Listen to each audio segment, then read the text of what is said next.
استسمع على هذا الواقعة اللي وقعت هذا l'incident. Ça arrive, hein. C'est lundi, c'est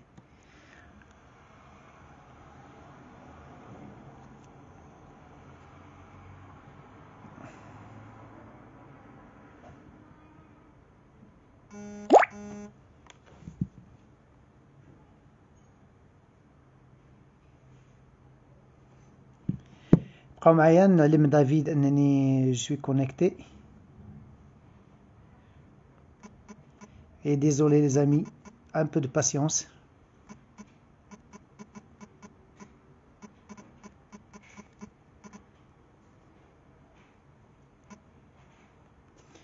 Saïd, merci d'être là. Ne vous inquiétez pas, on va enregistrer le live. Ben Myriam, on est toujours avec vous. Merci Myriam.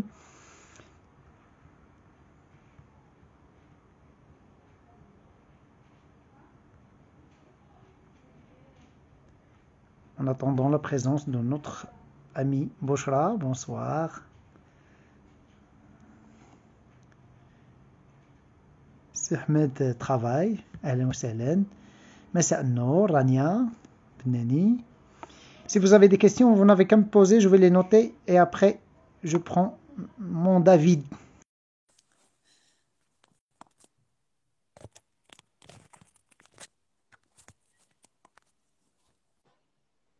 On réessaie encore une fois. Ah bah désolé, c'est l'internet, c'est les aléas. On fait avec. Il n'y a pas de souci. Il n'y a pas de souci. On réessaie encore une fois. La santé, c'est quoi? C'est l'adaptation. La santé, c'est la capacité adaptative pour moi. On s'adapte. Exactement, c'est l'hormèse. C'est notre spécialité. Eh ben, Life Force, c'est quoi? On commence direct dans le sujet. Life Force, c'est quoi? C'est santé, vitalité et amour. Parce que sans santé, on est malade. Sans vitalité, on est fatigué tout le temps. Et sans amour, ça pique. Sans amour pour soi déjà. Et sans amour pour les autres, on se sent sans aucune valeur. C'est les trois choses qu'on travaille. Comment développer, comment nourrir ces trois aspects de notre vie. Santé, vitalité, amour. Pour moi, c'est vraiment la fondation de la vie. Tu sais que je suis professionnel de santé, de formation, ostéopathe, kinésithérapeute. J'ai eu la chance d'énormément voyager, presque à travers 80 pays les 30 dernières années. Et ça a toujours été ma recherche la plus sincère parce que je me suis rendu compte comme jeune adulte d'avoir travaillé dans des services où les gens étaient en fin de vie, que sans ces trois choses-là, eh bien, c'était beaucoup plus compliqué de profiter de ce que la vie avait à nous proposer en termes d'expérience. Excellent. C'est très très bien. Trois piliers, santé, vitalité et amour. Et Life Force, cette idée, ce concept-là, il est venu d'où? C'est la première fois que je te pose cette question, je sais. Il est venu, mon Tariq, tu sais, comme tu sais, j'ai eu la chance de beaucoup voyager, de toujours beaucoup voyager. Beaucoup, comme je l'ai dit, c'est presque 80 pays en 30 ans. Euh, et ce qui me caractérise, en fait, je pense, une des façons de me définir, c'est ce qui me passionne, c'est vraiment l'anthropologie du soin. C'est ces connaissances ancestrales pour justement rester en santé, rester en énergie et apprendre à s'aimer. Euh, et ça, tous ces outils que j'ai eu la chance de voir, qui ont traversé l'épreuve du temps, et ben moi, ce qui me passionne, c'est de les passer au filtre de ce que j'ai pu apprendre à la faculté de médecine, au filtre de la neurobiologie, de la neuroscience, pour en extraire le nectar. Donc Life Force, c'est venu de ça. Je dis toujours que être en santé, c'est possible et ça s'apprend. C'est pas une histoire de chance. Être en énergie, être fit, c'est une histoire de choix au quotidien. Donc la longévité, la science de d'abord ramener de la vie à ses années et ensuite des années à sa vie, eh bien c'est quelque chose qui s'apprend. Et moi, je ne l'ai pas appris à l'école. Et malheureusement, dans mes études de soins, on ne m'a pas appris la loi dont on a parlé, la loi de l'hormèse, comment se renforcer, comment faire des actions au quotidien pour avoir un système immunitaire plus fort. C'est vraiment des choses que j'ai appris à travers tous ces voyages. Et je dis toujours, être en santé, c'est simple, c'est pas simpliste, mais c'est simple. Excellent. Et vous parlez de l'hormèse. Moi, je connais l'hormèse, c'est quoi, mais est-ce que vous pouvez nous définir l'hormèse en mots très simples? C'est quoi l'hormèse? Avec plaisir, mon Tariq. Tu connais le grand philosophe Nietzsche. Nietzsche, il disait, ce qui ne nous tue pas nous rend plus forts. Ok? Alors, il aurait dû dire, ce qui ne nous tue pas, les amis, nous rend plus forts ou handicapés. Si tu connais pas, justement, la loi de l'hormèse. Donc, l'hormèse, c'est effectivement certains types de stress qui vont nous permettre de renforcer notre corps, mais pas seulement, aussi notre aspect émotionnel, notre esprit. Donc ce qui ne nous tue pas, pardon, nous rend plus forts si tu appliques les principes de l'hormèse, et ça veut dire si tu sais doser l'intensité du stress, la durée du stress, et si tu sais te soumettre à certains types de stress. Pas tous les stress sont hormétiques, seulement certains types de stress. Excellent. Vous pouvez nous donner un exemple? J'ai un exemple en tête, mais j'aimerais bien que vous nous donniez un exemple d'hormèse. Avec plaisir, mon Tariq. Les quatre portes d'entrée de l'hormèse physique, comme tu sais, il y en a quatre. Il n'y en a pas plus, il y en a quatre. C'est l'exposition au très chaud ou au très froid de façon volontaire. J'insiste, c'est volontaire. La deuxième, celui que tu connais très bien, tous les deux, on est des athlètes, c'est le sport haute intensité, court intervalle. High Intensity Interval Training. Ça, c'est la deuxième porte d'entrée de l'hormèse physique. Troisième porte d'entrée, on appelle ça l'hypoxie intermittente. Ça veut dire l'apnée, la privation volontaire d'oxygène pendant un moment. Et la quatrième, c'est la privation volontaire de nourriture. On appelle ça le jeûne. Le jeûne, ça commence par le jeûne intermittent. Donc ces quatre aspects-là, c'est des aspects qui vont stimuler dans notre physiologie une cascade neuro-hormonale vertueuse, toujours la même, qui va nous permettre de renforcer notre physiologie. Et si tu veux, l'aspect sous-jacent, la philosophie sous-jacente à l'hormèse, que j'aime beaucoup, moi qui me passionne depuis 15 ans que j'ai découvert cette loi, c'est retrouver du confort dans l'inconfort et retrouver de la liberté dans la contrainte. Ça fait 2 ans et demi qu'on nous verrouille, que le monde est verrouillé. Il y a cet égrégore de peur, d'incertitude autour de nous. Quoi de mieux qu'une pratique physique, matérielle, tangible, comme l'hormèse? C'est vraiment une pratique méditative parce que ça nous ramène à nous, à nos limites, à nos sensations corporelles pour aller renforcer notre capacité adaptative. Tu l'as dit tout à l'heure, l'idée de l'hormèse, c'est d'être capable de s'adapter plus. Et une des définitions de la jeunesse, c'est d'avoir une grande capacité adaptative. Quand on vieillit, notre capacité adaptative, elle diminue, si c'est l'espace entre mes mains, jusqu'à temps qu'elle n'existe plus, et là, on meurt. Donc l'hormèse, c'est venir repousser sa capacité adaptative avec tact et mesure, avec des grands principes. On ne bourrine pas, on va pas justement, on va pas en force, on va avec douceur, avec intelligence et avec progression. Progression, avec progression. Et dans la progression, on ne cherche pas le haut niveau, la performance, step by step, tout doucement. Et Exactement. c'est comme moi l'exemple que je cite assez souvent en Normais, c'est moi je suis un coureur, un ultramarathonien. J'ai fait plus que le marathon, j'ai fait des 100 km milieu, le MDH plusieurs fois, beaucoup de trail qui dépasse les 42 km. Je dis le fractionné, c'est un Normèse. Le fractionné, c'est-à-dire tu cours une distance 400 mètres, 800, 1 km à une grande vitesse, tu récupères 1 minute à 2 minutes et demie, tu répètes l'effort. C'est un stress pour le corps pour le renforcer. L'hormèse, c'est un nom médical, mais c'est ça, c'est du HIIT, c'est High Intensity Interval Training. C'est-à-dire tu Exactement. pousses le corps pour le stresser, pour l'habituer à un effort qui est plus ou moins intense. C'est ça le stress. Et tu me donnes une perche pour parler du jeûne intermittent. C'est quoi le jeûne intermittent? C'est à la mode, beaucoup de gens me parlent de jeûne intermittent. Pour toi, c'est quoi le jeûne intermittent? C'est pas le Alors, jeûne le jeûne ramadan, mais intermittent, le jeûne intermittent. Le jeûne intermittent, ça commence, c'est une privation volontaire de nourriture, donc c'est pas un régime, c'est simplement une organisation différente de consommer son alimentation. Ça veut dire que par exemple, si tu es un sportif et que tu as besoin de 2850 kilocalories par jour, bah, tu prends toujours ces 2850 kilocalories. Par contre, tu vas rétrécir ta fenêtre alimentaire.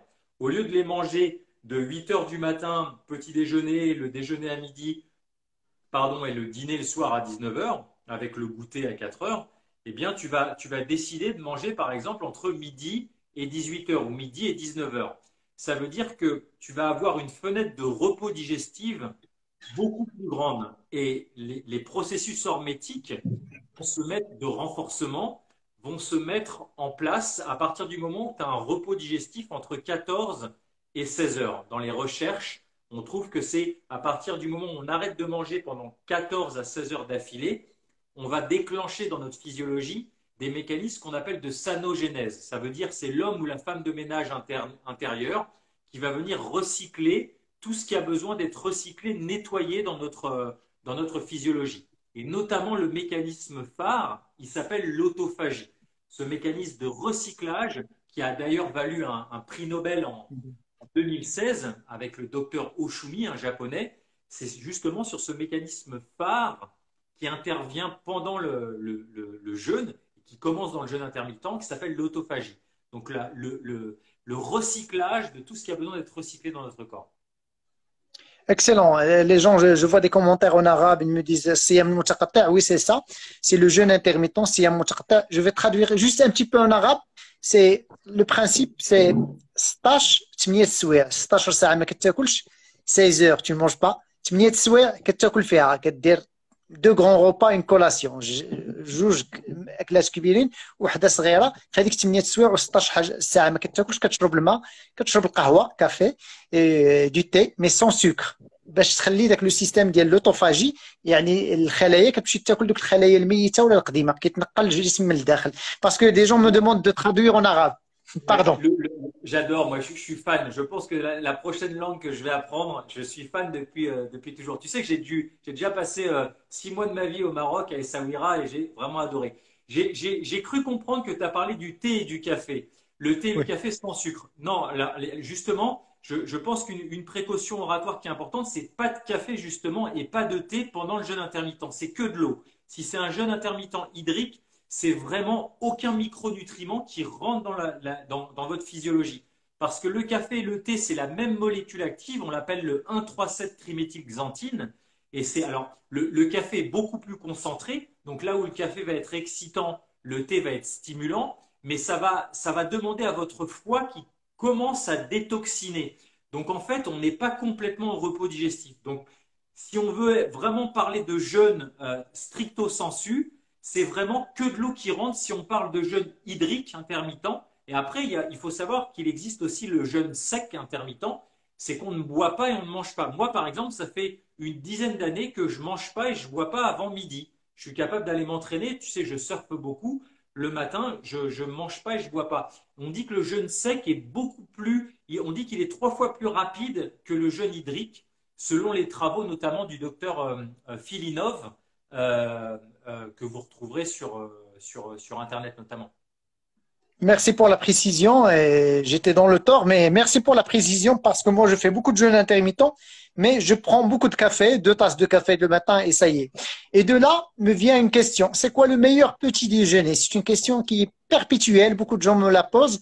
C'est quoi le meilleur petit déjeuner? Je sais que tu prends pas de petit déj comme moi, mais si quelqu'un il est accro à son petit déj, il a besoin de l'énergie matinale, c'est quoi le meilleur petit déjeuner? Écoute, moi je pense que j'aime bien les voir, j'aime bien cette réponse, ça dépend. Y a pas de, y a pas de meilleure chose de façon dogmatique, surtout dans la nourriture. Je trouve que c'est les styles d'alimentation, on peut vraiment rentrer en religion et il y a des bagarres d'école. Alors pour moi, ça n'a pas de sens. Ça dépend, mon Tariq, ça dépend de qui on parle, ça dépend de quel type d'organisme tu as. Est-ce que tu es sanguinopléthorique, neuroarthritique? Quel est ton profil naturopathique? Est-ce que tu es grand sec? Est-ce que tu es plutôt petit et fort avec plutôt tendance en surpoids? Quel âge tu as? Quels sont tes antécédents médicaux, chirurgicaux? Donc, on ne peut pas avoir un petit déjeuner qui va englober tout le monde. Ça dépend où vous en êtes dans votre vie, quel est votre niveau énergétique. Euh, euh, donc, c'est moi, ce que j'ai envie de te dire, maintenant que j'ai donné cette précaution oratoire, ça va être surtout d'éviter des choses qui sont gavées de sucre, qui ont été plébiscitées par toute l'industrie agroalimentaire. Tu sais, tous les cornflakes, toutes les céréales gavées de sucre, parce que tous ces trucs-là que vous trouvez dans les supermarchés partout dans le monde, c'est des bombes à retardement dans votre organisme, parce que comme ce n'est que du sucre rapide, eh bien, votre pancréas va devoir libérer énormément d'insuline pour faire redescendre cette hyperglycémie. Et on fait des yo-yo toute la journée, on est en hypoglycémie. Donc j'ai envie de te dire, si vous mangez le matin, bah, de regarder ce qui se passe dans les régimes cétogènes, de manger des avocats, des noix, des choses qui sont à base de beaucoup plus de lipides. Je trouve ça beaucoup plus pertinent. Mais comme tu le sais, moi, comme tous les deux, on ne prend pas de petit-déj parce qu'on on sait aussi, je le rappelle à tout le monde, mais l'être humain, il a, et si je dois recommander quelque chose, j'ai envie de vous dire, euh, décalez votre petit déjeuner d'une heure. Si ça marche et que vous avez plus d'énergie, la semaine d'après, vous allez être encouragé à le décaler de 2 heures. Pourquoi? Parce que ce qu'il faut savoir, c'est que l'être humain, tous les êtres humains de la planète, entre 5 et 9 heures du matin, on a un pic de cortisol. Pour se réveiller, on a plus, les surrénales vont sécréter plus de cortisol. Et la cortisol, manque de bol, c'est une hormone qui est insulino-résistante.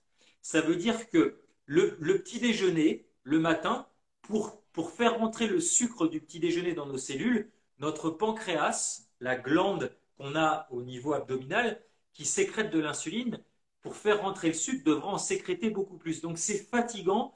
Le petit déjeuner, c'est le repas le plus fatigant pour nous, pour métaboliser notre nourriture. Donc vraiment, quand on est fatigué, moi tu sais que à travers LifeForce, j'accompagne énormément de gens à retrouver de l'énergie, de la vitalité, et j'interviens beaucoup pour des gens qui sont très stressés, qui sont en burn-out, qui ont besoin d'avoir une aide sur des principes du vivant pour gérer leur stress et puis retrouver leur vitalité. Bah, je leur conseille systématiquement de décaler leur petit déjeuner, pour avoir un repos digestif, parce que c'est le repas le plus fatigant à digérer. Même ce décalage-là, pardon, ce décalage-là permet d'avoir l'énergie qui était censée y aller vers la digestion. Et quand tu parles, Exactement. effectivement, quand tu parles de Exactement. l'énergie, une grande partie, il part toujours dans la digestion. Tu peux nous parler de ça? L'énergie. Ça, c'est super important ce que tu dis, parce que pour que nos auditeurs de ta communauté ils aient une idée, il y a 4 postes énergétiques. C'est toujours les mêmes. Le premier poste énergétique, c'est la digestion. C'est-à-dire que quand vous avez de la nourriture à digérer dans votre organisme, ça consomme 40% de votre vitalité, de votre énergie de vie. Euh, S'il reste de l'énergie après, elle va pour faire fonctionner la réflexion. Alors, si on est beaucoup stressé, bah, ça consomme énormément d'énergie. Le troisième poste énergétique, s'il reste de l'énergie disponible, c'est pour faire fonctionner l'appareil locomoteur. Et enfin, le quatrième poste énergétique, seulement et seulement s'il reste de l'énergie, c'est pour la régénération du corps et de l'esprit. Donc quand on est malade, quand on a eu un accident, on a besoin de toute cette énergie pour régénérer, pour récupérer. Donc c'est vraiment important de comprendre que de mettre un repos digestif, d'arrêter de calmer l'esprit, d'arrêter de bouger, c'est ce que font tous les animaux sauvages. Toi comme moi, on le sait, un lion qui est blessé dans la savane au Kenya, une gazelle qui est blessée au Botswana, qu'est-ce qu'elles font? Elles jeûnent à ce monde, elles arrêtent de manger, elles dorment, elles arrêtent de courir, elles ne pensent pas, et toute leur énergie va pour réparer leur accident ou leur maladie. Donc, le lion, il ne va pas à la pharmacie lion, la gazelle, elle ne va pas à l'hôpital gazelle. Si elles survivent de leur maladie ou de leur accident, c'est simplement parce qu'elles ont jeûné à ce monde. Repos digestif total, on ne bouge pas, on ne pense pas, et toute l'énergie de vie, elle va pour réparer, pour régénérer. Et nous, c'est exactement pareil. Vous avez tous déjà été malades. vous n'aviez pas faim. Donc l'adage populaire qui dit mange pour prendre des forces, non, non, non, non. Ton intelligence corporelle, elle sait qu'elle a besoin d'être tranquille et de surtout pas manger pour économiser cette énergie. Très belle explication et je vois un commentaire qui nous dit c'est difficile de ne pas prendre le petit-déj parce qu'on est habitué, ça nous donne de l'énergie. Je réponds à cette question. On est au Maroc, nous sommes dans une communauté musulmane. On a le jeûne, même les autres croyances, ils ont le jeûne, mais une croyance limitante. Si demain je vous dis c'est Ramadan, au Maroc, pour les pratiquants, tout le monde ne va pas penser au petit-déj, tout le monde va travailler, va faire son effort, va faire son travail. Il ne va plus penser à manger, à mettre quelque chose dans sa bouche, jusqu'au coucher de soleil. C'est une croyance. Si tu me dis, je suis habitué, si je n'ai pas de petit-déj, je te dis comment tu fais pendant le Ramadan. Pendant un mois, tu ne prends pas de petit-déj et tu travailles. Tout à fait. Et Et les le gens font ramadan, beaucoup de c'est sport. l'exemple même, c'est du jeûne intermittent sec.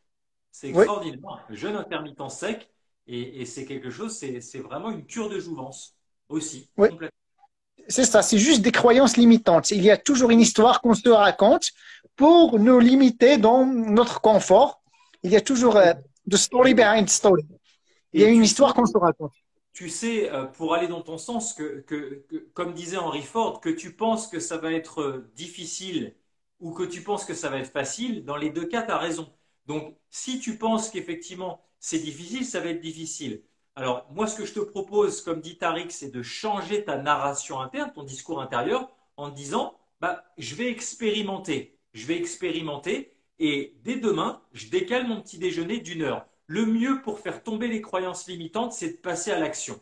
Demain, on décale d'1 heure. Et tu vas voir comment tu te sens. Si tu sens que tu as plus d'énergie, bah après-demain, tu vas avoir tendance, tu vas vouloir continuer. Et c'est vraiment en expérimentant que tu vas te rendre compte qu'au final, c'est pas si difficile que ça et c'est plutôt même très énergisant. En plus, je vais y aller même moi aussi dans votre sens. Beaucoup de gens me disent c'est difficile. Moi, dans mes séances de coaching, je dis, je partage avec toi, est-ce que c'est difficile ou c'est nouveau? Il y a une nuance entre difficile et nouveau. C'est nouveau pour vous. Vous devez creuser des chemins neuronaux de votre cerveau à votre corps et ça demande du temps, de la pratique. Tout à Vous, fait. vous devez mettre ça en pratique.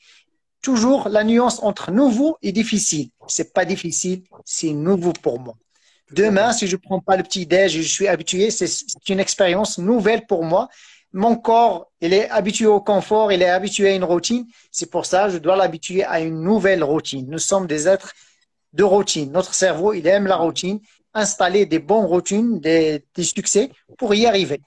De Tout à là, on fait. L'être passe. humain est un être d'habitude. On fonctionne par habitude, point barre. Et l'idée, c'est justement d'implémenter les habitudes vertueuses qui soutiennent la vie et d'enlever les habitudes vicieuses qui nous tirent vers le bas. Donc, tu as complètement raison. L'être humain est un être de routine, d'habitude. Ouais. Effectivement. Beaucoup de questions me viennent depuis que j'ai annoncé comme quoi vous serez avec moi sur l'ostéoporose. Ouais. Qu'est-ce que vous pouvez nous dire sur l'ostéoporose? Alors, c'est la baisse de densité osseuse. Et comme tu le sais, un de mes grands mentors dans le mouvement, Ido Portal, dit toujours une phrase que j'aime beaucoup, use it or lose it. Ça veut dire que la compétence, utilise-la ou tu la perds. Donc, la meilleure façon de renforcer sa densité osseuse naturellement, bien, c'est d'utiliser son corps, c'est de s'entraîner, d'utiliser son véhicule. Donc, une des façons, bien, c'est simplement de faire des mouvements naturels, de bouger au sol. Toute la motricité au sol, elle est fabuleuse parce que on se masse des mouvements aussi simples que le ramper, de quadrupédie, tous les mouvements animaux, tu sais, qui me passionnent, que j'apprends dans mes stages. C'est des mouvements où on va stimuler, où on va masser ses os, ses muscles contre le sol. Ça, c'est très très bon. Tout ce qui est massage aussi, tu sais que je suis passionné, je suis instructeur d'un art martial russe qui s'appelle le Systema. Et les massages cosaques se font avec les pieds. Ce sont des massages qui sont très profonds, avec du poids, très lent, très doux avec du poids. Et ça, c'est la meilleure façon naturelle de modifier la densité osseuse. On peut modifier la densité osseuse. C'est un mécanisme en physiologie. Alors, le nom, il est un petit peu compliqué. On appelle ça la mécanotransduction. Ce sont les canaux protéiques qu'il y a dans l'os. De façon simple, c'est que quand on comprime fortement un os, On le tranquillement, consolide. profond, on va le renforcer. On peut changer sa densité. Donc, plutôt que de rien faire et de se dire on est fragile, on peut avoir une fracture, bah, au contraire, bougeons au sol, travaillons. Tu vois, toi, comme moi, je suis au sol, là, vous êtes chez moi, je suis au sol et je change de position. Donc, en changeant de position, bah, là, je me mets sur le côté en petite sirène. Je suis en train de masser mes fémurs, mes tibias et je les renforce. Excellent. D'ailleurs, sur ce sujet-là, David, il anime depuis pratiquement 2 ans, chaque dimanche, une session de 30 minutes où il y a de la respiration, du mouvement. Si vous suivez sa page Life Force, David Tan Life Force, je vais la mettre à la fin. Et il anime des petites capsules de 30 minutes. Chaque dimanche, il est engagé avec la communauté. Il partage pas mal d'informations. Il a une chaîne YouTube. Il a la page Life Force, David Tan, où il est très, très actif. Et on aimerait bien te suivre pour apprendre. Moi, j'apprends beaucoup de vous. Réellement, j'apprends beaucoup de vous. Hein.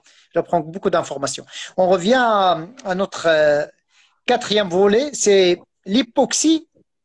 L'hypoxie, je sais que beaucoup de gens ne connaissent pas c'est quoi l'hypoxie et si on peut faire un exercice, un petit exemple d'hypoxie, parce que tu es un expert de respiration. Avec plaisir. Ben, je viens de sortir avec Bibouda une grande formation sur le breathwork, le travail de la respiration qui fait 10 heures et qui reprend 30 ans d'expérience. Alors, l'hypoxie, c'est quoi? L'hypoxie, ça veut dire diminuer ça veut dire hypo, diminuer, xi, c'est son niveau d'oxygène. Donc, grosso modo, c'est de l'apnée. D'accord? L'apnée, on l'a dit, c'est une des portes d'entrée de l'hormèse. Comment renforcer son immunité, devenir plus fort, avoir un corps plus fort, une immunité plus forte, une physiologie plus forte. Alors, l'intérêt de l'apnée, bah, on va faire un petit exercice très simple et après je vais vous expliquer. On va faire par exemple une respiration carrée. Une respiration carrée, ça veut dire on va commencer à 3, on va inspirer sur 3 temps, on va suspendre sa respiration sur 3 temps, donc c'est une apnée poumon plein. Ensuite, on va souffler sur 3 temps et on va retenir sa respiration poumon vide cette fois-ci sur 3 temps. Et après, on va faire un carré de 4, un carré de 5 et un carré de 6. C'est parti. Inspire. Retiens. Souffle. Retiens. Inspire sur 4. Retiens. Souffle. Retiens.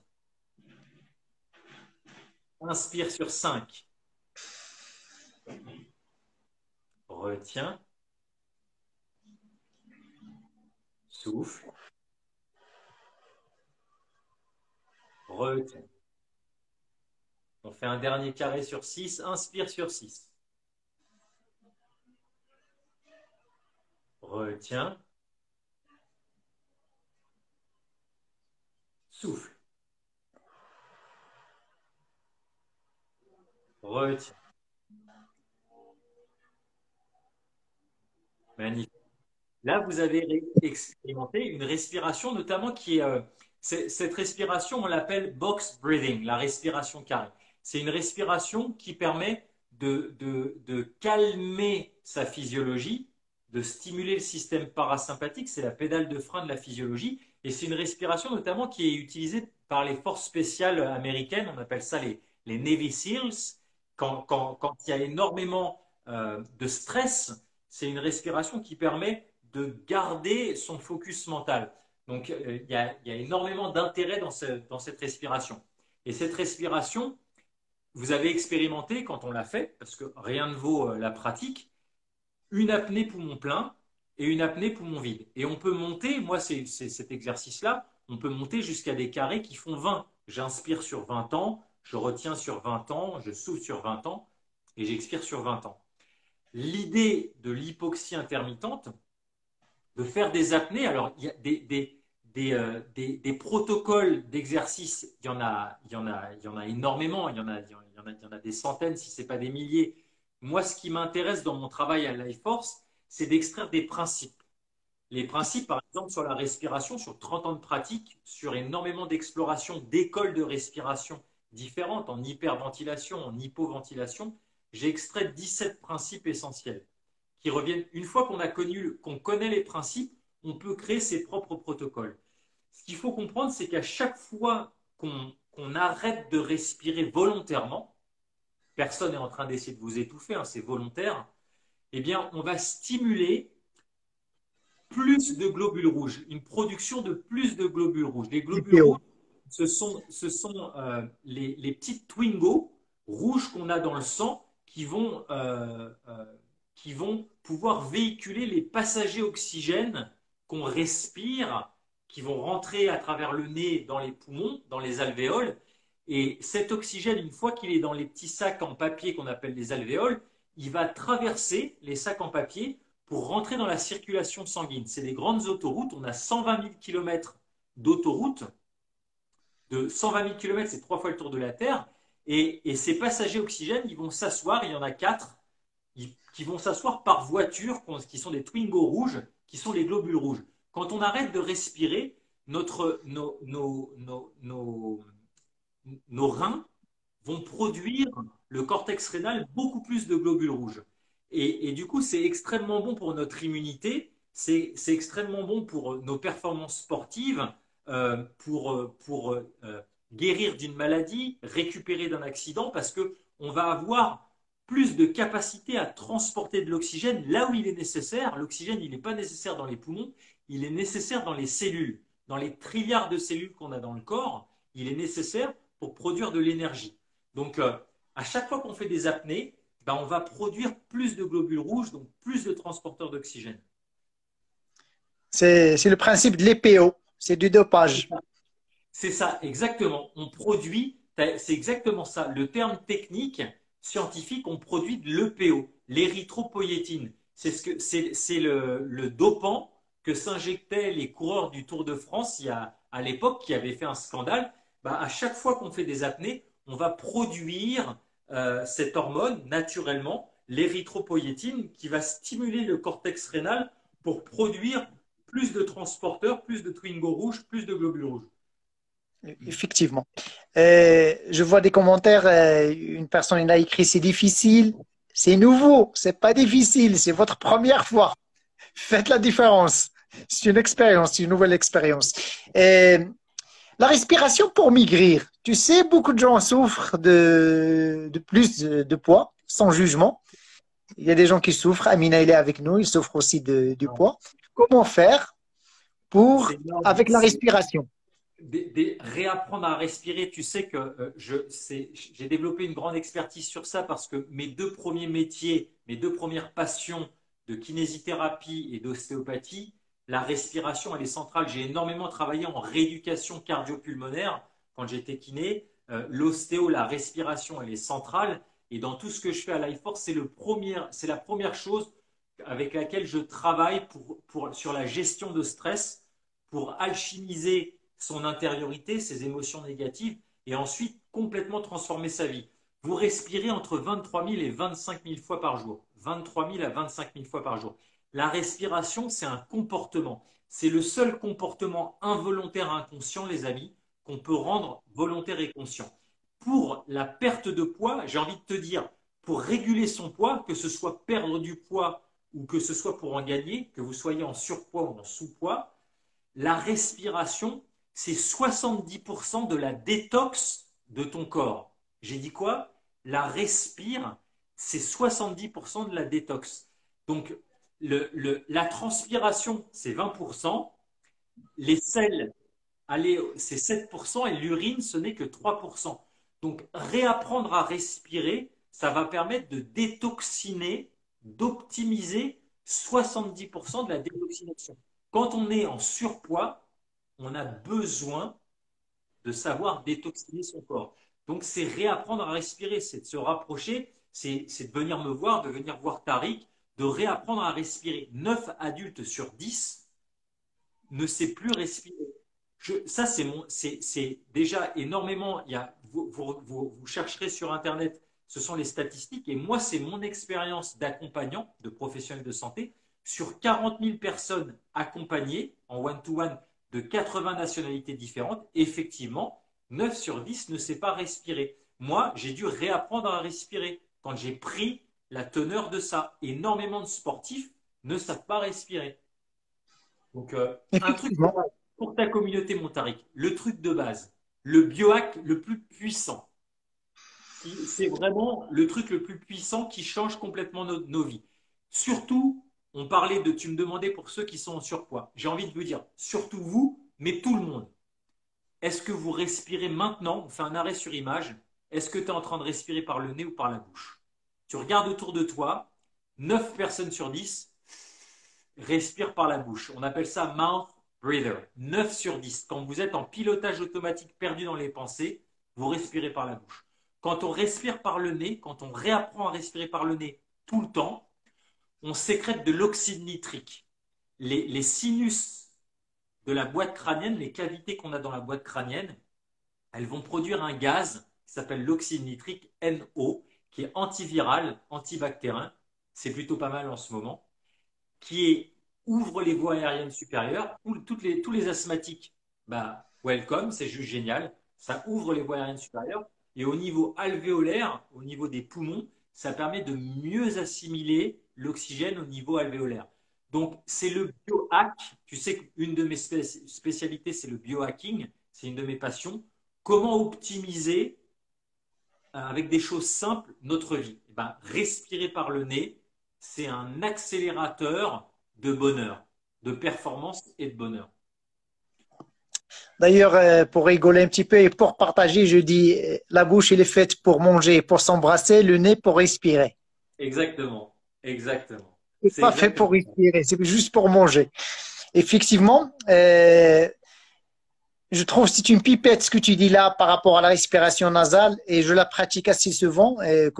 Si vous me suivez, je fais beaucoup de marches et quand je marche, je fais attention à respirer juste avec le nez et non pas avec la bouche.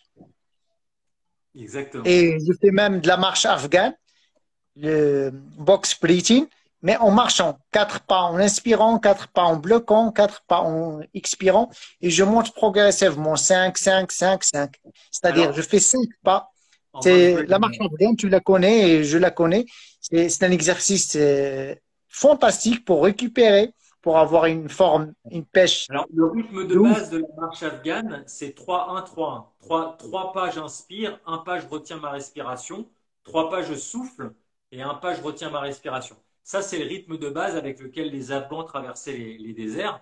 Et comme tu le dis aussi, il y a la respiration carrée, l'inspiration, la pause inspiratoire, l'expiration et la pause expiratoire, elles ont la même longueur. C'est le même nombre de temps. Je me déplace, je vais aller chercher en même temps la prise que j'ai le téléphone qui se décharge. Pour les gens qui me demandent qu'est-ce que je bois, est-ce que je bois du thé? Le thé, c'est excitant pour le soir et je vais mal dormir. Je bois une tisane au verveine et au thym, za'atar. Ah, Le magnifique. thym et le verveine, naturel, sans sucre. C'est ça mon dîner, hein. Génial.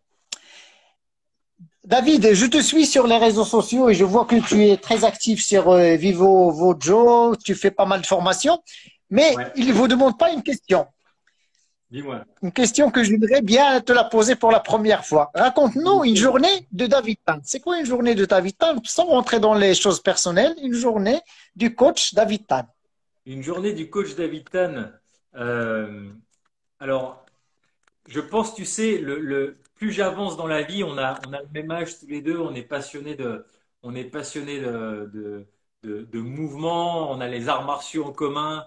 Euh, Moi, la chose la plus importante maintenant dans ma vie, c'est la joie. La joie, c'est le curseur.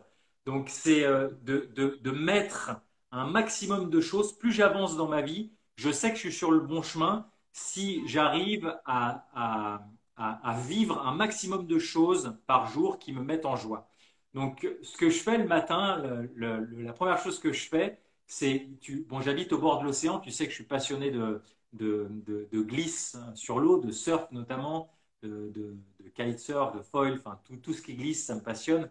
Euh, je sors, je sors dans le jardin, j'habite au bord de la forêt, euh, prendre le soleil. C'est la première chose, tu vois, pour réveiller mon corps, me connecter à la nature. Ensuite, je me pose, je médite un moment, toujours. Tu sais que j'ai découvert Vipassana il y a une quinzaine d'années en Inde qui a vraiment transformé ma vie. Et je dis toujours en stage, quand j'enseigne la méditation, mais que ce soit en entreprise, j'interviens aussi beaucoup sur la gestion de stress. Je leur dis, alors le mot, pour certains, il est très connoté, méditation. C'est un entraînement à l'attention, le focus mental. C'est extrêmement important, c'est une qualité humaine extrêmement importante qui nous sert dans tous les champs de notre vie. Donc moi, je me pose le matin, je médite et je dis toujours que c'est une douche de l'esprit. C'est le moment où je me nettoie l'esprit. Le fait de focaliser, revenir à ma respiration. J'ai une pratique respiratoire, toujours, je fais différents exercices respiratoires, tu vois, où j'introduis l'apnée. J'ai des pratiques que j'aime beaucoup, tu vois, de Buteyko. Puis ensuite, je vais m'entraîner. Je commence par aller, en général, je vais me mettre à l'eau. Je vais jouer dans l'eau une petite heure. Je commence la journée à faire des choses qui me mettent en joie. Puis ensuite, une fois que j'ai surfé une heure, ben, je reviens, puis je commence à me mettre sur différents projets de Life Force, tu vois, différentes choses. En ce moment, je travaille sur les stages. Tu sais que je suis intervenu auprès des pompiers, notamment sur la gestion de stress. Donc, je suis en train de monter un programme, un programme pour eux. Je suis en train de développer, j'ai ma formation de coach aussi. Là, je reviens d'un stage où on avait une cinquantaine de personnes entre 7 et 83 ans. Donc, bah, je travaille sur le prochain stage qui sera en octobre où j'ai une formation où je forme des coachs et puis après j'ai un autre stage. Et puis ensuite, on arrive à midi, 1 heure, tu vois, je prends ma première collation, le premier petit thé comme toi. Euh, En général, je fais une petite pause musicale. J'aime bien jouer de la guitare, ce qui me met en énergie. Euh, et puis je continue à bosser en général jusqu'à 4-5 heures. Et puis après, je me refais un autre entraînement. En général, je vais rejouer dans l'eau en fonction des conditions qu'il y a. Comme j'habite au bord de l'océan, avec cette fois-ci en général avec des copains. Voilà, que ce soit du paddle surf, du wing foil, du kite, du surf. Euh, ou en général un petit entraînement d'arts martiaux, ça dépend des conditions qu'il y a. Et puis voilà. Puis après un temps familial après. Voilà mon Excellent. tarif. Ah, c'est un bon équilibre. Il y a beaucoup de joie. Et quand vous avez dit je cherche la joie, moi ça a résonné dans ma tête. Et je vais le dire autrement. Moi je cherche le bien-être. Le bien-être n'est pas négociable. Moi je cherche dans ma journée un bien-être, une sensation de bien-être, de repos, de vitalité et d'amour avec moi-même, avec mes proches, avec la nature et au mouvement. C'est à peu près la même chose, sauf moi je glisse pas, moi je cours, je marche. Je trouve ma liberté dans la course à pied, dans le mouvement. Le mouvement, c'est la vie. Ouais. On revient à une chose. Comment vous êtes tombé dans tout ça? Maintenant c'est à la mode, hein, c'est être coach. Euh, beaucoup de gens Aminos me dit c'est الطريق من اللي سالي اشرح لينا. Aminos, je sais pas, ما عرفتش واش راك ولد. Je vais parler en arabe pour expliquer un petit peu. اليوم ديال دافيد كيهضر لنا اليوم ديالو كيفاش كيكون اليوم ديالو فيه بزاف د الحركه سي لو موفمون دافيد الحركه يعني الصباح كيفيق كيمشي يتريني لكن على حسب القدره الجسميه ديالو كيمشي يتريني ما كيكونش واكل وكيرجع كيخدم على المشاريع ديالو لي بروجي ديالو اونتر 9 من 9 حتى لديك ميدي 12 النهار كياخذ الغدا ديالو من بعد كيخدم وفي العشيه كيمشي يدير الرياضه مع الاصدقاء ديالو على حساب ديما على حساب الحاله الجسميه والنفسيه ديالو ومن بعد كاين واحد الوقت للعائله يعني واحد اليوم اللي هو متوازن في النهار ديالو كامل. J'ai juste expliqué ce que vous m'avez dit, que j'ai dit comme quoi c'est une journée équilibrée entre sport, famille et projet. Et je trouve ce trépied qui est bien équilibré, qui nous fait un bon camembert.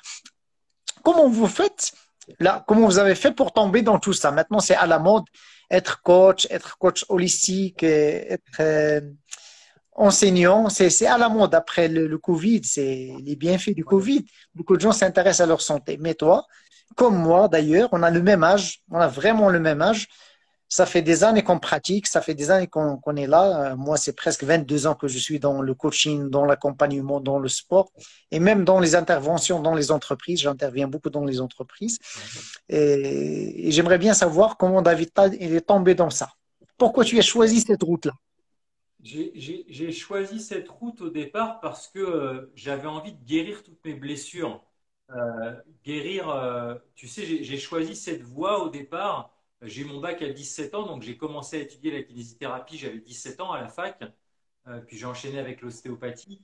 Et en fait, à, à la base, alors j'ai toujours fait beaucoup de sport, mais j'ai envie de te dire que le, le- ce qui me passionne depuis toujours, c'est le développement personnel, comme toi.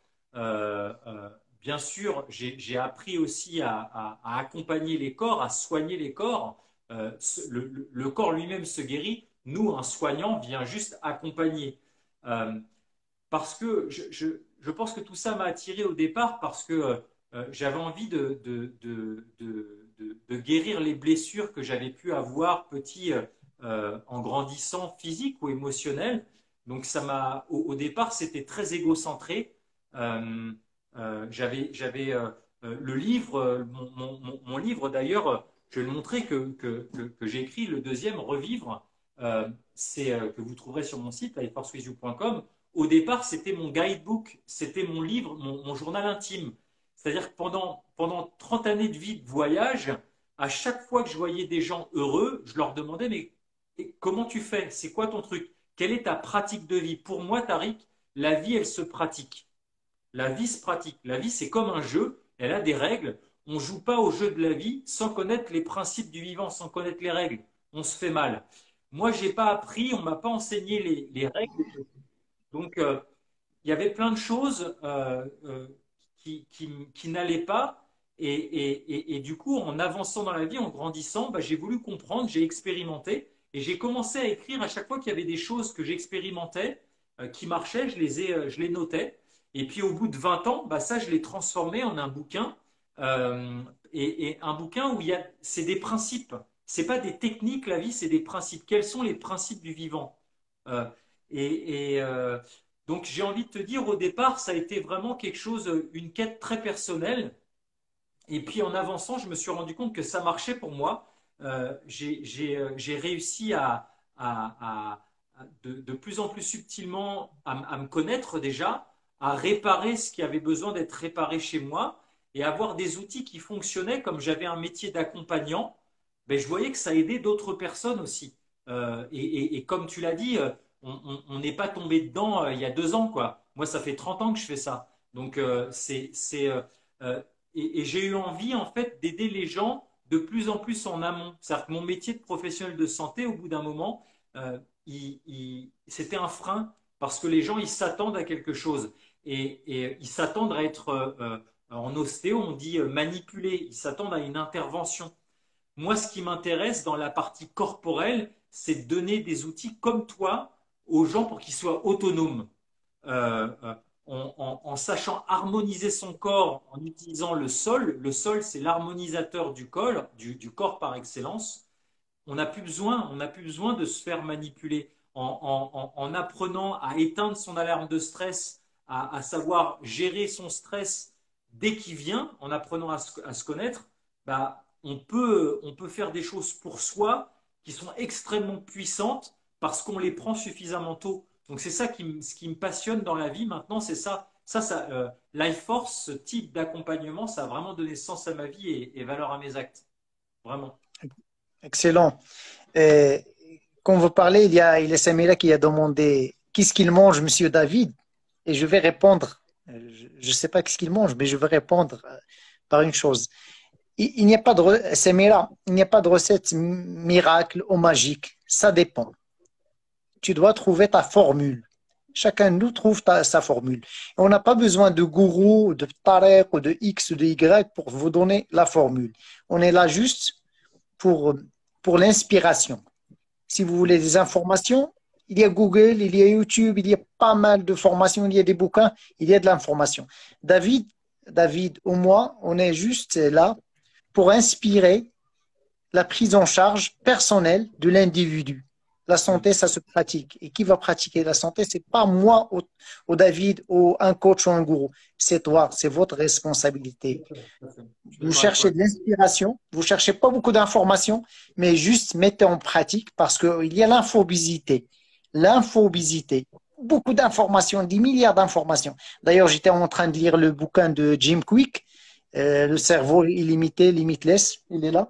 J'étais en train de lire et il donnait des statistiques comme quoi ce qu'on a comme information du lever du matin jusqu'à midi, c'est le nombre d'informations qu'il y avait en 1600, toute une vie. Une personne, il a eu beaucoup d'informations, ce qu'on nous, on a pendant une demi-journée. Une journée. Une demi-journée. C'est-à-dire, regardez le nombre d'informations. Je suis d'accord Et avec toi. c'est énorme. Ce qui est difficile, c'est de trier l'information. Et je suis d'accord avec toi. La chose, ça dépend. C'est de s'inspirer. Après, il y a quand même des règles. Le grand principe que je peux partager sur l'alimentation, c'est ce que je partage dans mes stages. C'est la règle des 3 V. Végétal, vivant, varié. Ce que la nature te donne, ce que tu peux cueillir d'un arbre ou ramasser par terre, il y a de fortes chances que ça soit bon pour toi parce que c'est vivant. Tout ce qui est exactement comme une pomme, Une tout ce pomme. qui est emballé, tout ce qui est transformé par l'industrie agroalimentaire, tout ce qui a des conservateurs, il y a de fortes chances que ça t'enlève de la vitalité. Donc végétal, vivant, varié. Donc ça, c'est un modèle que j'aime beaucoup et je dis toujours, voilà, 80% du temps, bah, c'est intéressant de vivre selon ce modèle et 20% du temps, bah, c'est aussi important de comprendre que la nutrition, elle va au-delà de ce qu'on met dans la bouche. C'est-à-dire que de temps en temps, manger une tagine ou je sais pas, enfin, une pizza par exemple avec des copains, avec la famille, bah, si on se prive de faire ça, on se prive d'un aspect nutritionnel, d'amitié, Du lien d'un social. moment qui est essentiel. Donc c'est aussi important de faire attention à ne pas rentrer dans une secte. C'est important de connaître les principes. Et je dis toujours, voilà, 80-20, je trouve que c'est un bon équilibre. 80% du temps, moi, ce que je mange, si tu me redemandes la question, bah, végétal, vivant, varié. Là, je suis dans une phase où je consomme, allez, j'ai envie de te dire 60 à 70% de ma nourriture, ce sont des fruits. Parce que à ce moment-là de l'année et à ce moment-là de mon âge biologique maintenant, mon corps il est attiré par ça. Donc voilà, végétal vivant varié. Il y a dans mon livre, je parle et puis dans mes formations aussi euh, euh, d'une classification que j'aime beaucoup du docteur Edmond Bordeaux-Zekeli où il classe les aliments végétal vivant varié, c'est la base, mais en quatre aspects. Le premier, c'est les aliments qui sont biogéniques, qui donnent de la vie. Tout ce qui est par exemple jeune pousse ou graines germées, ça c'est rempli de vie, il y a un potentiel de vie très fort. Ensuite, il y a des aliments bioactifs qui entretiennent la vie, les fruits, les légumes, c'est vivant. Ensuite, il y a des aliments qui sont biostatiques, qui maintiennent juste en vie, la viande, les laitages, les poissons, par exemple. Et ensuite, il y a les aliments biocides qui enlèvent de la vie. Tout ce qui est transformé, les Mars, les sneakers, les Coca. hamburgers, McDonald's, tous ces trucs-là. Voilà. Et je trouve que ça, c'est une bonne échelle aussi qui permet de comprendre des choses et qui permet de comprendre aussi, ça nous amène à une dernière chose que je peux vous partager, pour vous partager des pépites, c'est la cuisson. La cuisson, au-delà de 50 degrés, bah, on va commencer à tuer tous les micronutriments. Et le corps humain, les cellules, elles ont besoin de micronutriments. On raisonne, nous, beaucoup en macronutriments, protéines, lipides, glucides, alors que nos cellules, elles ont besoin d'enzymes, d'oligo-éléments, de micronutriments. Au-dessus de De 50, vitamines, on de commence à sel tuer minéraux. tout ça. Donc c'est intéressant aussi de comprendre à quel type de cuisson on fait. Le couscous, la tagine, si elle a cuit pendant 2 heures à 90 degrés, Bah oui, au départ, ce sont des légumes, donc c'est bien, mais tout est mort dedans. Donc ça, c'est intéressant. Je vous renvoie, moi, dans mes stages, dans mon livre, dans mes formations, je parle de ça, ça s'appelle la leucocytose digestive. Quand on mange des aliments cuits, ben, notre immunité va avoir une réponse immunitaire, on va produire beaucoup plus de globules blancs et qu'on n'a pas quand on mange des aliments crus. Donc c'est intéressant de comprendre ça aussi. Il faut toujours commencer, il est bon de toujours commencer son repas par du cru pour justement minimiser cette réponse immunitaire quand on mange cuit après. Voilà, il y a plein de petites choses et c'est pour ça que c'est bien d'aller trouver, comme on dit Tariq, on est là pour inspirer, mais c'est bien de venir se former avec Tariq, avec moi, avec des gens qui vous inspirent parce qu'il y a de la subtilité là-dedans. D'ailleurs, David, je vais juste citer un exemple par rapport aux carottes. Carottes crues, carottes cuites. La carotte, l'indice glycémique, c'est 38. Indice glycémique qui est moyen jusqu'à, on va dire, bas moyen. S'il est cuite, l'indice glycémique, c'est 88. C'est juste du sucre que vous faites rentrer dans votre corps. Il n'y a plus de minéraux, il n'y a plus de bêta-carotène, il n'y a plus d'enzymes, il n'y a rien. C'est juste du sucre. C'est-à-dire, une carotte crue, c'est bénéfique pour le corps. Cuite, c'est juste du sucre qui va me faire monter le sucre dans les tours. Faites attention à la cuisson. Prenez des choses. Moi, j'ai changé de vitalité, d'énergie, de performance dans le sport grâce juste à une chose. J'ai changé mon alimentation. J'ai zappé les produits laitiers. J'ai diminué le pain. Le pain, presque un petit peu, 2 à 3 fois par semaine, c'est rare. Et les produits laitiers, je ne touche plus. Et ma santé, elle a vraiment changé. Ma vitalité, elle a vraiment changé. Mon sommeil, j'avais même des problèmes d'allergie. Je ne les ai plus. Je ne les ai plus. Et ça fait des années que je consulte. C'est juste changer votre alimentation, sommeil. Les conseils, les principes, ils sont simples, mais ils ne sont pas simplistes. Le sommeil, il est important. L'alimentation, elle est importante. Et le mindset. D'ailleurs, dans la méthode Life Force, j'ai suivi la méthode aussi. Les 5 piliers, c'est la respiration, c'est le premier, la respiration. Et la nutrition, des 5 sens, c'est pas juste de ce qu'on mange. Le sommeil, en troisième lieu. Le mouvement, je ne dis pas le sport. Le sport, c'est codifié. Il y a une différence entre sport et activité physique. Le sport. Et le cinquième, c'est le mindset. Vous pouvez me corriger, David, c'est votre méthode.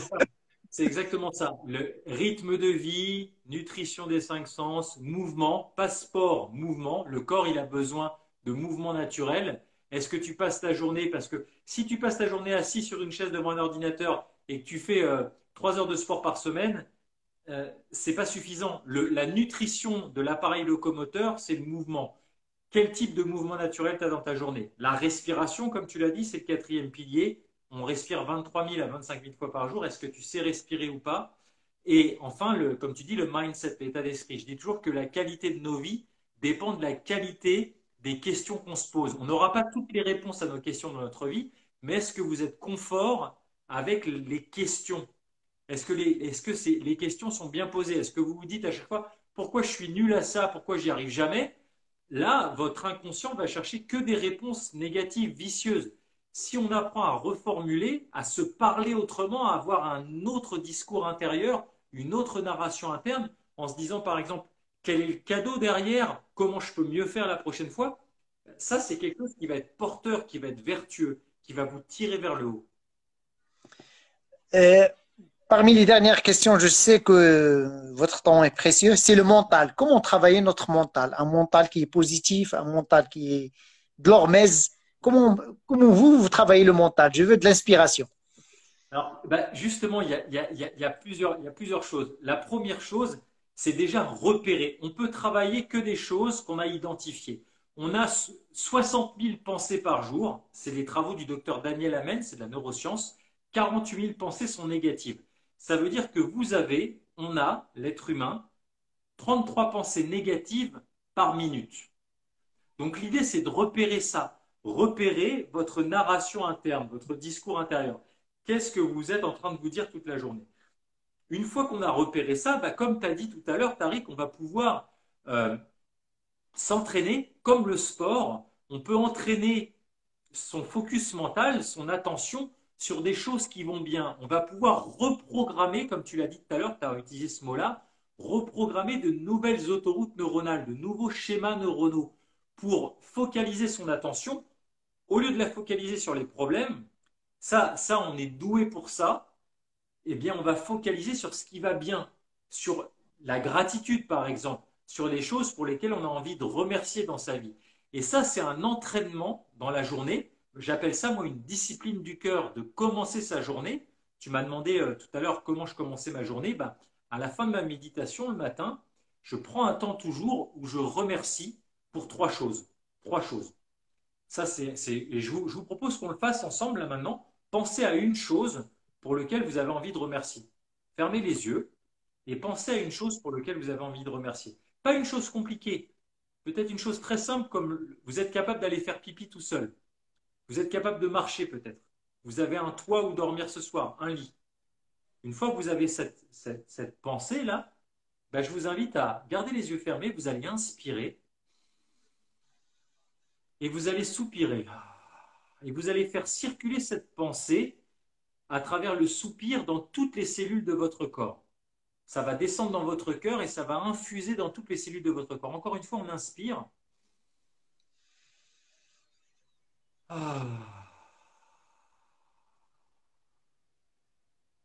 Et c'est comme ça qu'on nourrit. Dites-nous dans le chat comment vous vous sentez. Ça, c'est une pratique qui est extrêmement puissante parce que on ne peut pas, là, quand vous avez infusé cette gratitude, on ne peut pas être dans la tristesse et dans la gratitude en même temps. On ne peut pas être dans la frustration, dans la colère et dans la gratitude en même temps. Donc plus on ramène son attention, plus on s'entraîne à ramener son attention dans la journée sur des choses qui vont bien, sur des choses pour lesquelles on a envie de remercier, bah, plus on va changer son état d'esprit, plus on va entraîner son mental et on va renforcer, moi ce que je dis toujours, mon Tariq, dans mes stages, je parle de système immunitaire émotionnel. On a un système immunitaire physiologique qu'on connaît bien, mais on a aussi un système immunitaire émotionnel. Et la meilleure façon de le renforcer, bah, c'est la gratitude et c'est de renforcer ce qu'on appelle l'image qu'on a de soi-même, l'estime de soi. Est-ce que vous avez appris, les amis, à renforcer votre estime de vous-même tous les jours? Moi, je n'ai pas appris petit, j'ai dû apprendre sur le chemin de ma vie et ça, c'est extrêmement puissant. Parce que quelqu'un qui a une grande estime de lui, qui apprend à la cultiver tous les jours, c'est quelqu'un qui devient antifragile, qui devient au niveau émotionnel, qui a un système immunitaire émotionnel qui est très fort. D'ailleurs, quand vous parlez, j'ai une idée par rapport à un métaprogramme. Les gens ils sont dans un métaprogramme qui est d'éviter de tout ce qui est négatif, éviter le négatif, mais ils ne pensent pas à aller vers. Qu'est-ce que tu veux? Qu'est-ce que tu veux toi? Pas qu'est-ce que tu veux éviter. Les gens sont focalisés sur le problème, ils ne sont pas focalisés sur la solution. Qu'est-ce que je veux? Il y a deux sortes de gens. Éviter d'eux. C'est comme les joueurs de foot ou de tennis. Les gens qui jouent contre Nadal, ils veulent éviter de perdre. Les gens qui Nadal, il veut gagner le trophée, il veut gagner le match, il veut pas éviter de perdre contre X. Real Madrid, Chelsea, Real Madrid, Paris Saint-Germain. Éviter de perdre contre Real Madrid, les autres ils veulent gagner. Et comme ça, il faut le remontada. C'est un métaprogramme. Alors, je suis complètement d'accord avec toi. Effectivement, c'est ce que dit le cerveau n'entend pas la négative. Donc, Voilà. ne pas claquer la porte, si on dit ça à un enfant, le cerveau il va entendre claquer porte. Là, que porte. Je ne veux pas perdre, le cerveau il entend perdre. Donc ça c'est Ouais. important. Maintenant, ce que j'aime beaucoup aussi, moi il y a quelqu'un qui m'inspire beaucoup qui s'appelle Jordan Peterson qui est un psychologue qui enseigne à Américain. Harvard. Et j'aime beaucoup dans la raison d'être, dans les projets de vie, les deux en fait. C'est comme un aimant. Qu'est-ce que je veux fuir dans ma vie? Qu'est-ce que je veux surtout pas? C'est bien de l'identifier pour s'en écarter le plus possible. Mais comme l'a dit Tariq, vers quoi t'es attiré? Qu'est-ce que tu veux dans ta vie? D'avoir aussi le cap. Un marin, il prend la mer que quand il a un cap, d'avoir la ligne de mire. Donc d'avoir quelque chose qui vous repousse, c'est important, mais d'avoir quelque chose qui vous attire aussi, c'est fondamental. Ça, c'est quelque chose que j'aime bien parce que ça réunit le meilleur des deux mondes. D'avoir de penser à tout ce que ma vie, l'enfer que ça pourrait être si la chose que je veux pas arrive, mais en même temps d'être attiré par quelque chose qui me fait très envie et de voir à quel point ma vie sera belle et à quel point ça va me remplir d'amour, de joie, moi et les miens, si je tends vers ça. Et ça, ça donne un aimant qui vous repousse et un aimant qui vous attire. Ça, c'est extrêmement puissant. En d'autres termes, moi j'ai compris en d'autres termes, ne cherchez pas juste la cause, cherchez le sens. Quel est le sens que je vais donner à mon action, à mon projet, à ma vie? Ne restez pas juste sur la cause. Ah, j'ai échoué, j'ai divorcé, j'ai perdu quelqu'un, j'ai perdu mon emploi, ça n'a pas marché. Là, c'est un fait, c'est du passé. Mais quel est le sens que je veux donner à ma vie? Quelle est la responsabilité et la liberté que j'ai maintenant pour que je puisse donner un sens à ma vie et une voie, une nouvelle voie à ma vie. Tout à David, fait. pour les gens qui veulent te suivre, c'est quoi tes réseaux sociaux? Alors, vous pouvez me trouver si vous faites Life Force David Tan, Life Force, vous me trouverez sur YouTube. Il y a beaucoup de contenu gratuit sur notre chaîne YouTube, sur Facebook, sur Instagram. Et le site internet, c'est lifeforcewithyou.com. Et vous trouverez toute l'actualité, comment vous procurer mon livre, par exemple, qui est une petite pépite. J'ai mis beaucoup d'amour dans ce livre toutes les formations que je peux faire sur l'hormèse, sur le sommeil, et puis tous les stages qu'on a, qu'on a, euh, qu'on a un petit peu partout. Alors, avant le Covid, c'était un petit peu partout en Europe. Maintenant, ils ont tendance à être en France. On va voir ce qui va se passer à la rentrée, si on peut commencer à refaire des stages un petit peu partout. Et puis voilà, Life Force David Tan, vous trouverez tout. Et D'ailleurs, au plaisir, on est toujours ravis quand vous posez des questions, de vous répondre. On a la même passion avec Tariq d'accompagner les personnes. Et pourquoi? Longtemps, je me suis posé cette question, mon Tariq, parce que moi, je suis allé très loin tout seul. J'ai voulu vraiment. Ça a été Et puis, en fait, je me suis rendu compte au bout d'un moment, ça a été aussi un game changer dans ma vie, d'expérimenter l'hormèse. euh, Tu vois, tous ces piliers dont on a parlé, je suis allé très loin tout seul, mais je me suis rendu compte que tout seul, euh, au final, il n'y avait pas de changement. C'est-à-dire que quelqu'un qui fait 15 000 pas tout seul, c'est beaucoup mieux qu'il y ait 15 000 personnes qui fassent un pas. Là, il y a un changement de planète, il y a un égrégore, il y a une force qui est extrêmement puissante plutôt qu'une personne qui fait 15 000 pas tout seul dans une direction. Ça crée pas le changement. Et maintenant, ce qui se passe dans le monde, c'est suffisamment conséquent pour que des gens, toi et moi, en fait, et on se relie avec tous les autres personnes de la planète qui sont des phares, qui mettent de la lumière, qui inspirent les gens. Les gens, ils sont perdus en ce moment, tu le sais bien. On est des accompagnants tous les deux dans la peur et dans l'incertitude. Donc c'est vraiment essentiel, je pense, dans la période de vie qui est exceptionnelle qu'on est en train de traverser, qui est extrêmement challengeante, eh bien qu'on soit là à donner de la lumière pour donner des clés pour que l'humanité elle puisse faire la transition dans le bon sens.